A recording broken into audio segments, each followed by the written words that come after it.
Welcome to our latest Wandering Walks of Wonder History walking tour. Today we're headed to Old Prairie Town at Ward-Meade Historic Site in Topeka, Kansas. Nestled on 6 picturesque acres along the Kansas River, Old Prairie Town is a unique living history museum that brings Topeka's pioneers' past vividly to life.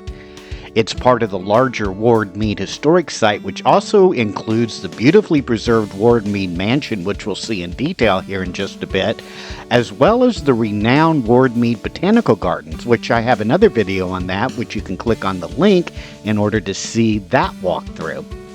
Together, they tell the story of the people, places, and landscapes that shaped the region from the mid-1800s through the early 20th century. The heart of Old Prairie Town begins with Anthony A. Ward and Mary Jane Foster Ward, among the earliest white settlers in the Topeka area. In 1854, Anthony Ward purchased 240 acres stretching to the Kansas River, a strategic location near the Oregon Trail and a ferry crossing. The Ward's home, a stone cabin built by combining 3 smaller cabins, became a welcome rest stop for weary travelers on the frontier. Mary Jane, affectionately known as the Mother of Topeka, famously kept a candle burning in the window to guide travelers at night.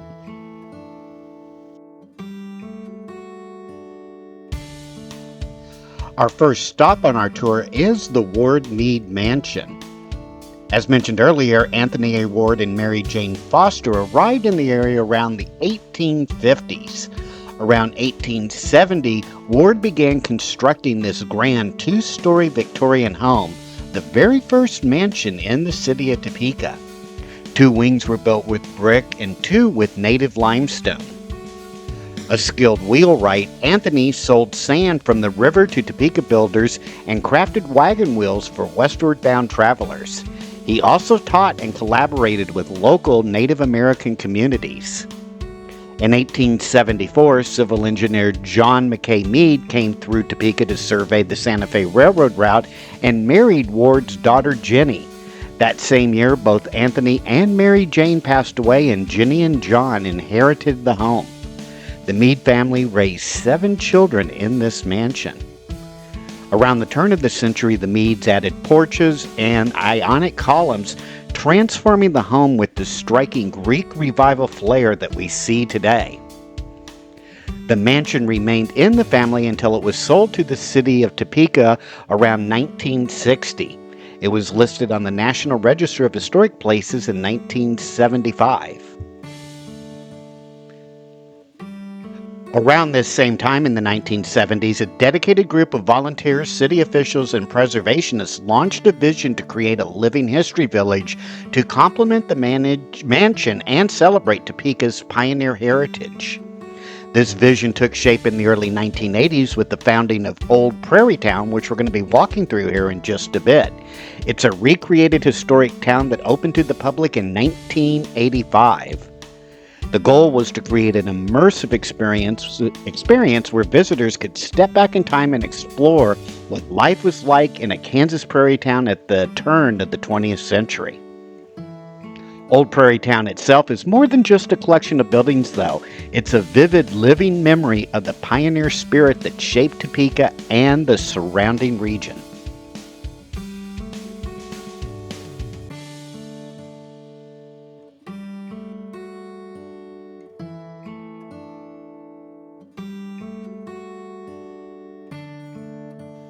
Now it's time to take a turn and take a look at Old Prairie Town itself.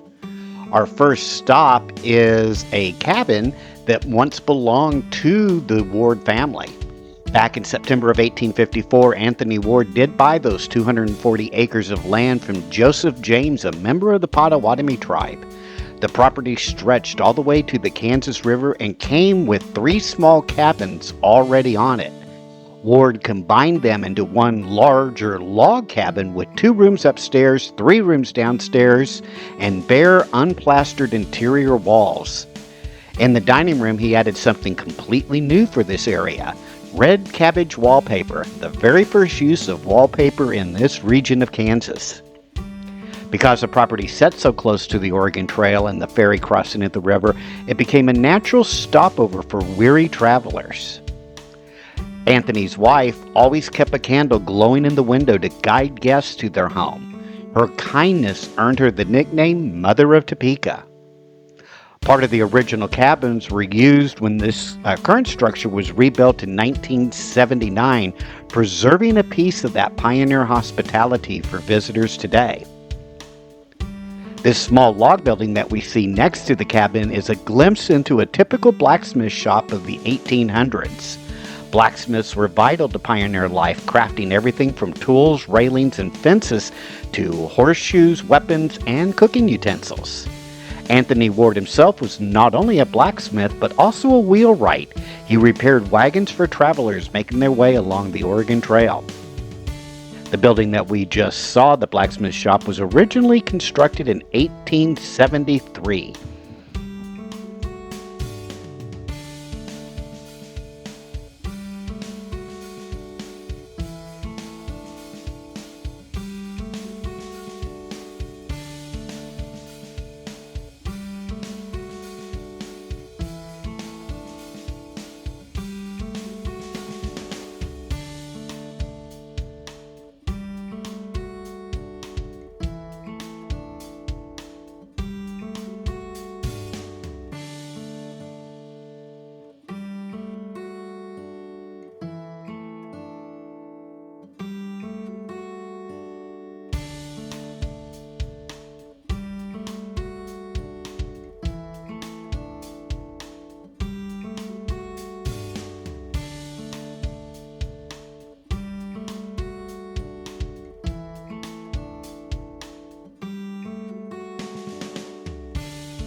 This little church that we see has quite a journey behind it. It all began in 1861 when a small group of worshipers gathered in the home of Thomas and Catherine Price just outside the town of Everest in Brown County, Kansas. After the Civil War, Everest began to grow quickly, and the congregation decided it was time to have a church of their own built about 2 miles from town. By 1880, their new church was finished and dedicated. Just 4 years later, in January of 1884, the entire building was loaded onto wagons and pulled by mule teams right into the city of Everest itself. There it stood, serving the community for an incredible 117 years.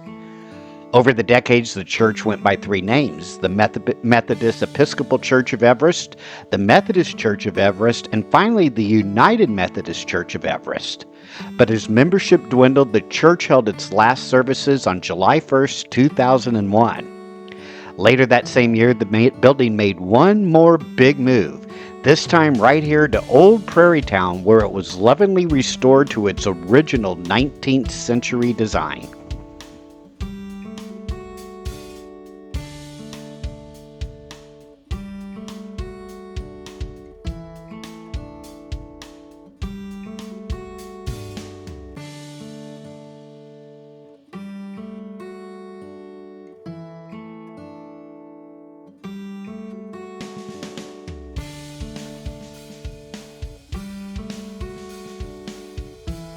The Potwin Drugstore is a charming recreation of Doc Warner's drugstore, the very place where back in 1892, 11 men gathered to start what would eventually become the Security Benefit Group of Companies.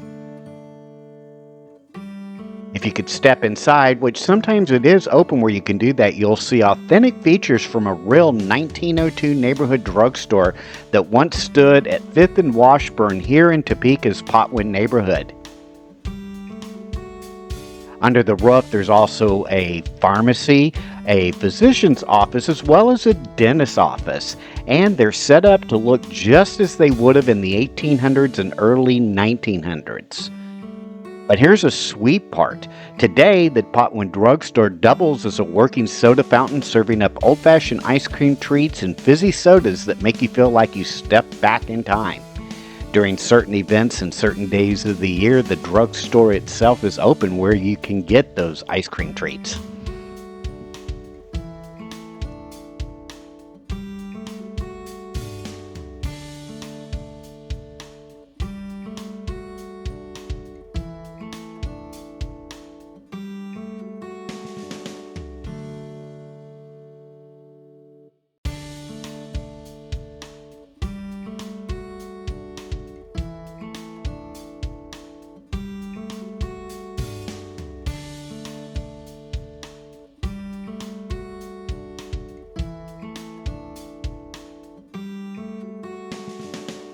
The Mulvane General Store has been part of Topeka's story for over a century. Built in 1924 by Albert Carlson, it found its longest chapter beginning in 1935 when the Schuler family took over and ran it as Schuler's grocery store for over 3 decades. Like the general stores of Topeka's earlier days, it was more than just a place to buy goods. It was a neighborhood hub where folks came for food, conversation, and community. In 1992, the building found new life when its most recent owners, Dr. Shu-Shi Chen and Shu-Hui La-Chen, I hope I get that right, donated it to Old Prairie Town. The store's name honors Joe and John Ross Mulvane, influential Topeka businessmen who left their mark on the city from the 1870s through the 1920s. Back in the day, general stores were the lifeblood of a community, selling everything from food and clothing to tools, fabric, toys, and candy. They often doubled as post offices and banks, making them essential to everyday life. Today, the Mulvane General Store does welcome visitors when the store is open. It serves as Old Prairie Town's visitor center, and inside is a museum gift shop, a place where history and hospitality still meet.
The Victor Commons Schoolhouse stood as the heart of education and community life in Rossville, Kansas from 1891 to 1954.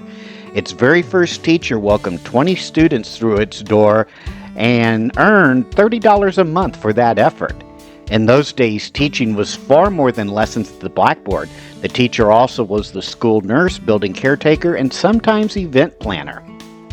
Twice a year, the school came alive with community programs, students performing songs, reciting poetry, or giving speeches, events eagerly attended by families and neighbors. The rhythm of the school year followed the land, starting after the fall harvest and ending just before spring planting so that children could help with farm work. Like many rural one-room schools of its era, the Victor Schoolhouse was more than a place for learning. It served as a gathering spot for town meetings, social events, and important announcements, weaving its way into the fabric of daily life in the community. In 1982, Old Prairie Town acquired the schoolhouse, preserving it as a tangible reminder of the days when a single room could educate generations and bring a community together.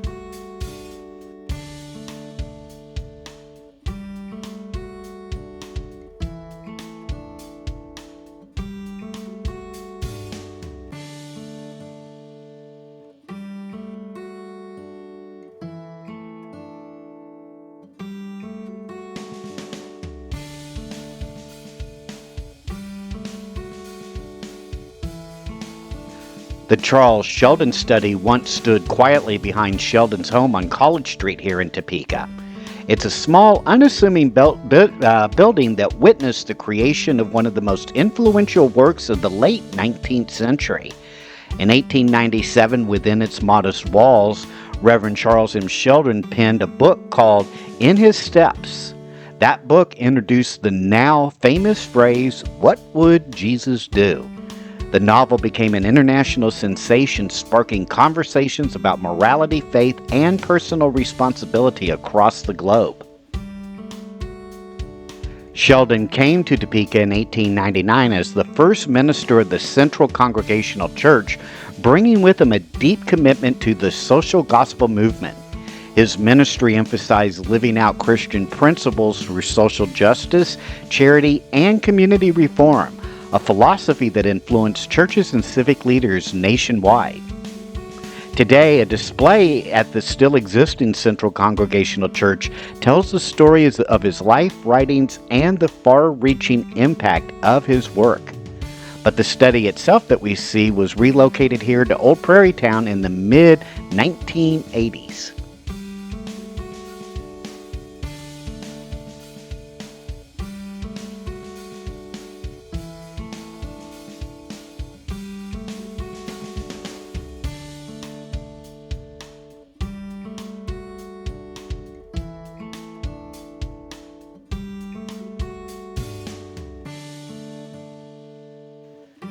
The Lingo livery stable that we see here in front of us stands as a reminder of a vital Prairie Town service, caring for the horses and buggies that were once the lifeblood of transportation. For travelers and townsfolk alike, a trip into town often meant more than errands or business. It meant ensuring the animals had food, water, and shelter. Livery stables also offered horses and buggy rentals, provided essential mobility for those without their own teams. This particular stone building had its own journey to tell. Originally located in eastern Shawnee County on land once crossed by pioneers along the Oregon Trail, it was donated to the Ward-Meade Old Prairie Town by the Winifred Howley family. To preserve it, the structure was carefully dismantled, each stone numbered, stored, and later reassembled here exactly as it once stood. Its name honors Hazel and Robert Lingo, whose generous contribution made its relocation to Old Prairie Town possible. Built by the Atchison, Topeka, and Santa Fe Railroad Company for just $985, the Pauline Depot is a classic small-town railroad station for the early 1900s. It originally stood in Pauline, a little town about 7 miles south of Topeka along the railway's main line. The depot was a key part of everyday life, helping connect people and goods between towns. John McKay Meade, who later married into the Ward family, came to Topeka as a bridge engineer for the Santa Fe Railroad, so the railroad and local history are closely intertwined. The depot's brick platform and carefully laid jointed rails guided countless trains, while the tall semaphore train on board was used by the station agent to signal trains when to stop or go. You might notice a small box mounted near the front door. That's a waybill box where conductors could leave freight documents when the station was closed. After the station closed in 1982, the Santa Fe Railroad generously donated the depot to Old Prairie Town.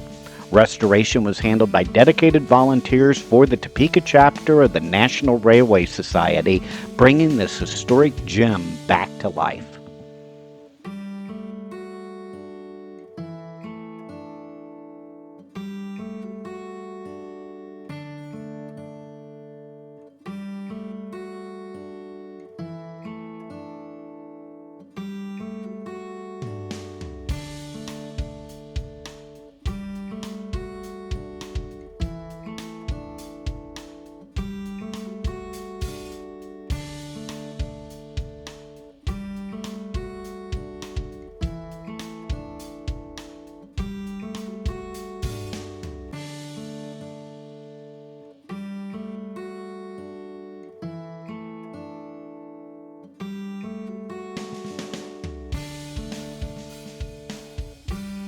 I hope you've enjoyed this Wandering Walks of Wonder tour here at Old Prairie Town at Ward-Meade Historic Site in Topeka, Kansas. Make sure to look in the end of this video or in the description for a link to a walkthrough of the botanical gardens here as well. It's quite a beautiful place. Also, make sure to hit that like and subscribe button, and we will see you on our next Wandering Walks of Wonder adventure. Take care now. Bye-bye.